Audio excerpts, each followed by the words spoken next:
with chronic absenteeism right now. If you turn your attention to the screens, you can see that so far this year, as of yesterday, we were sitting at 23.67% overall chronic absenteeism. That's a combined number for students that are chronic and severely chronic, so basically anybody that's 10% or more of their enrolled school days missed is included in that calculation. That's the bar graph on the left. The sort of pyramid chart on the right breaks it down a little bit further, so you can see that right as of yesterday, we had 65.26% of our students had missed fewer than 7% of their days. That's the big green section at the bottom of the pyramid.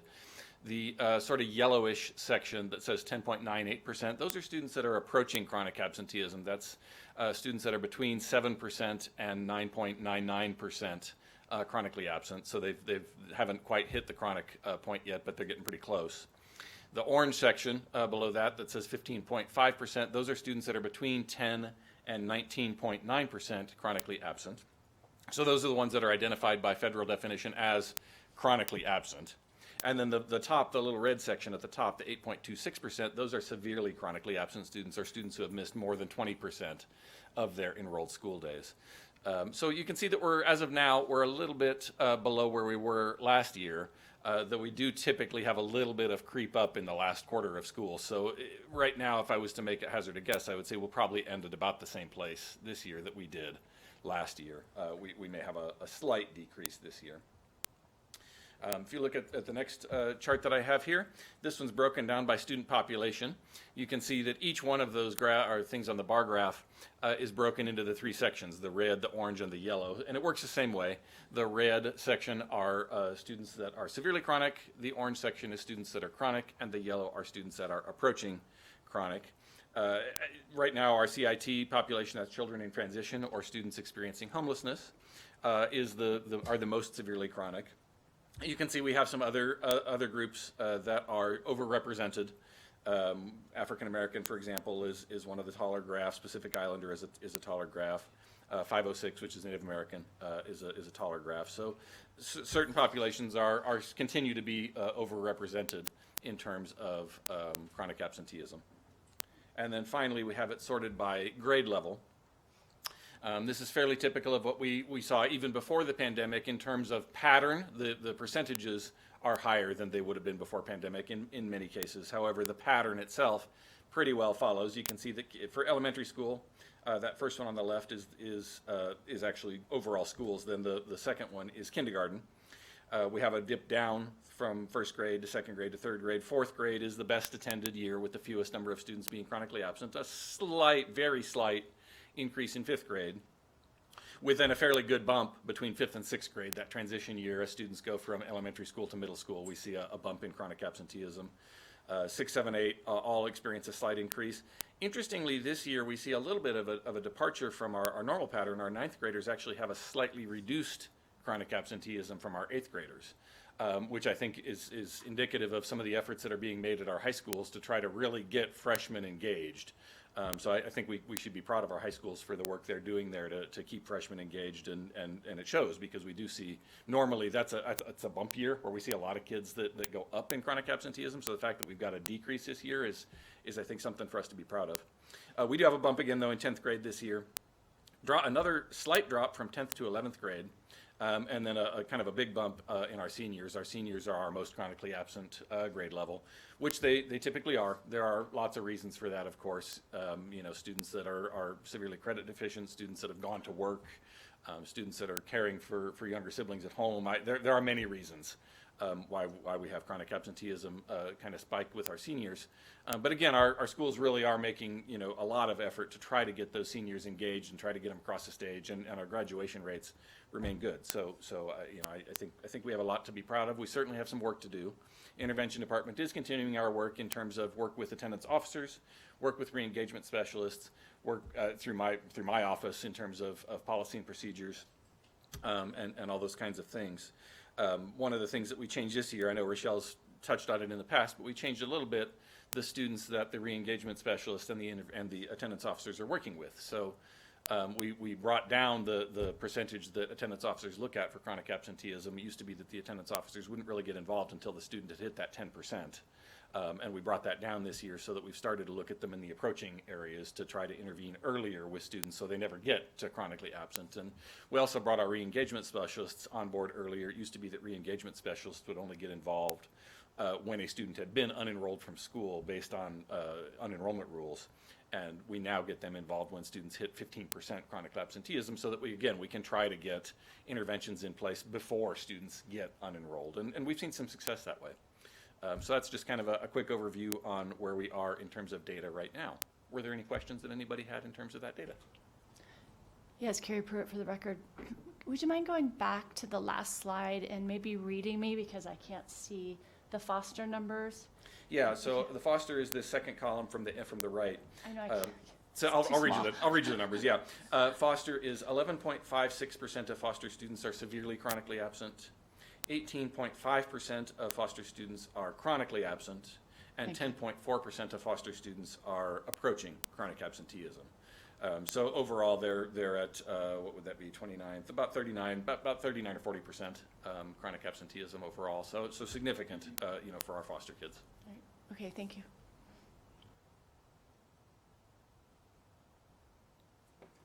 Any more questions? No? Okay, thank you, Deb. Okay, we're going to move on to 2.03, committee member update. And I believe Rochelle told me that Lacey might be wanting to share today from Children's Cabinet. Yes, Lacey Keel for the record. I don't know, can you hear me? My mic's being funky.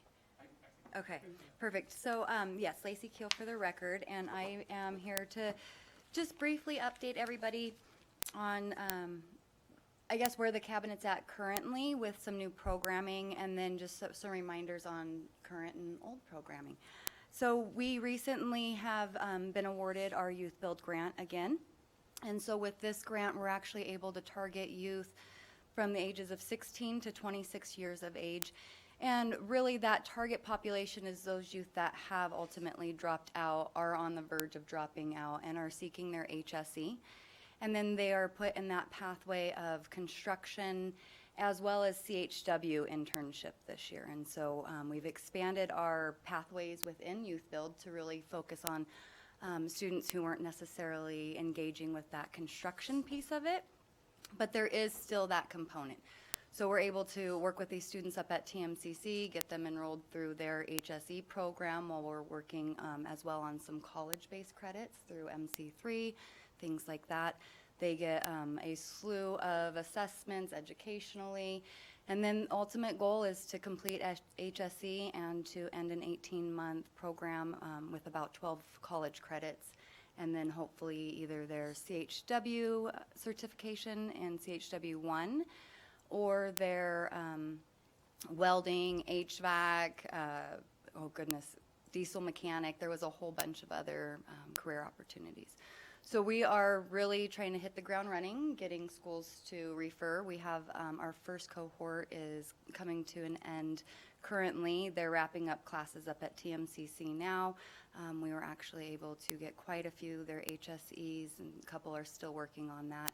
And then we start our new cohort in May, so we're actively recruiting for that one as well. The other program that we obviously talk about all the time is Redfield, and so we are really expanding Redfield into vocational exploration and some CTE courses, so that's really exciting and very new to us. And with that, we were able to reopen our Cabinet Inc., and that's our youth employment opportunity. And so that runs through our daytime school with Redfield Academy, and then our after-school program called Continued Success.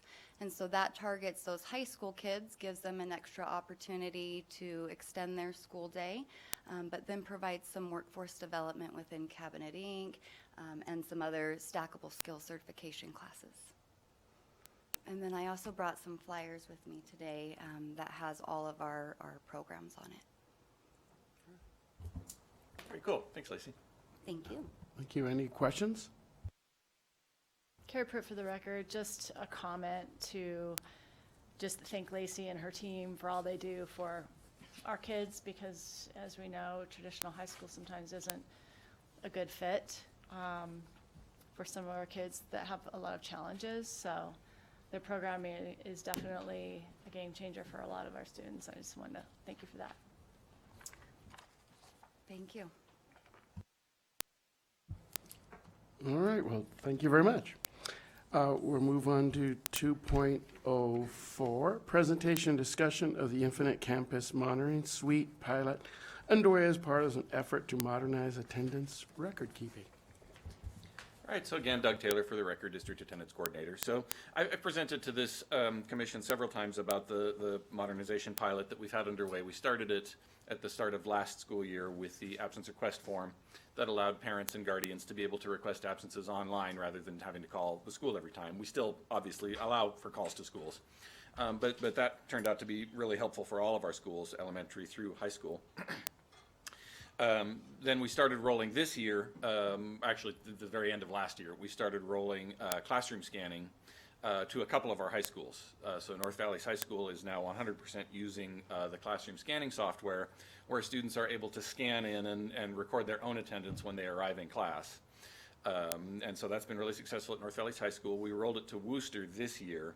And Worcester has been slowly rolling it to all their departments across the course of the year. So we started with a couple of classrooms, just like we did at North Valley's, and made sure it would work, and got a couple of teacher advocates for us, because as you probably can guess, if we have the teachers that are using it and having success, then they're able to help us advocate with their peers and their colleagues to expand use. And so at this point, we've rolled to all but 2 departments at Worcester, and they expect to be starting at those last 2 departments right after spring break. So for the last quarter of school, Worcester will also be at 100% usage.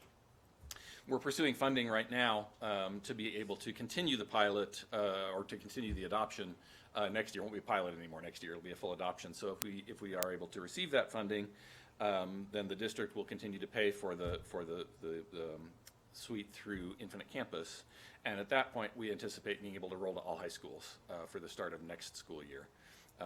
Funding is still under review, so we should know on that in time for the next meeting, so I should be able to have that update for you next time. That's kind of the update on the modernization pilot and where it is right now. Are there any questions about that? Carrie Pruitt for the record. I do have a question. I believe a while back when we talked about this pilot, it was mentioned that it may be considered to use in the buses, so kids would scan as they got on the bus and off, so then we can kind of better track maybe what happened to their day if they may not have made it to classes. Yeah, so transportation actually has a scanning system that's already in place. It's not the Infinite Campus scanning system. They have it's a separate one that was purchased specifically for use on the buses. So we actually can track that now. Transportation has that already. What this one does is once the student is in the school door, so this one will track tardy scanning. So when students arrive tardy, it records all that. When students scan in and out of classes, it records all that. Infinite Campus actually has just released the next part of it, which we haven't started to test at all yet, which is a hall pass system, which will allow kids to scan back out of class and then scan into other locations, so that campus monitors, administrators, teachers, and others, school police, would be able to get on a device and be able to see, okay, so I just ran into this student in the hallway. Where did they scan out of? When did they scan out of there? How long have they been gone from class? Where did they say they were going? You know, all those kinds of details. That actually just got turned on by Infinite Campus last week, and we have not yet started to experiment with that. We plan to try that probably just a little bit at our pilot high schools in the last quarter, but I haven't even looked at it myself yet, so I really can't tell you too much about it other than I know it got turned on.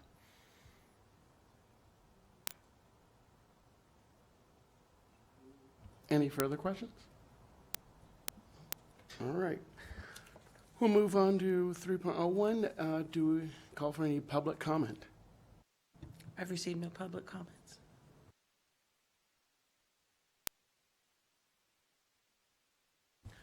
All right then, 3.02, our next meeting will be on June 7th here. And at this time, I'd like to adjourn the meeting at 9:16. Thank you all for being here. Have a great day.